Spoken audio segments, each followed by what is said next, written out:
आप देख रहे हैं देश का विशाल नेटवर्क इंडिया टीवी लाइव, सच्चाई की सही आवाज।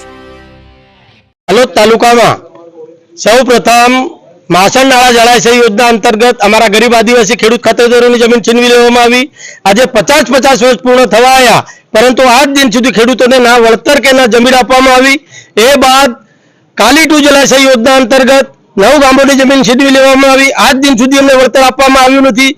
તે બાદ દિલ્હીથી બોમ્બે કોરિડોર હાઈવે પસાર કરવા માટે ઝાલોદ તાલુકાના 14 ગામોની જમીન છીનવી લેવામાં આવી। એક બાંધકામ ચાલુ થતા જે અમારા ખેડૂતો હતા એમની મૂળભૂત સુવિધા છીનવાઈ ગઈ। આજ સુધી કોરિડોરનું વળતર અને મૂળભૂત સુવિધાના કોઈ ઠેકાણા નથી। ત્યાં પડતામાં પાટું હોય તે રીતે 9 ગામોની અંદર ડોમેસ્ટિક એરપોર્ટ બનાવવા માટે જમીન સર્વે કરવામાં આવી। એ ઓછું હોય તો ચાકાલિયા વિસ્તારમાં 570 એકર જમીન તમારા ખેડૂતોને છીનવી લઈ જીઆઈડીસી મંજૂર કરવામાં આવી।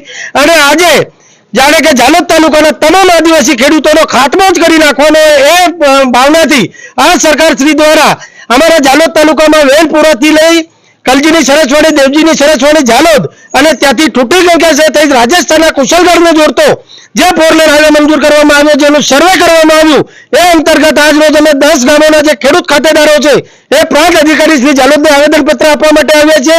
અને આવેદનમાં અમે ચીમકી ઉચ્ચારી છે કે જો સરકારે અમારી જે આદિવાસીઓની જમીન છીનવી લઈ અમારા બાળકોના ભવિષ્ય પર તરફ મારી અમને ભીખ માંગતા કરવાનું જે ષડયંત્ર કર્યું છે, તો ટૂંક સમયની અંદર આ સરકાર અમારા જે નિર્ણયો છે એને પાછા લે, નહીં તો આવનાર સમયની અંદર જ્યારે આદિવાસીઓ અમારા જાગશે ને બાયો ચડાવશે તે વખતે આ સરકાર છે ને પગ મૂકવાની પણ જગ્યા નહીં મળે।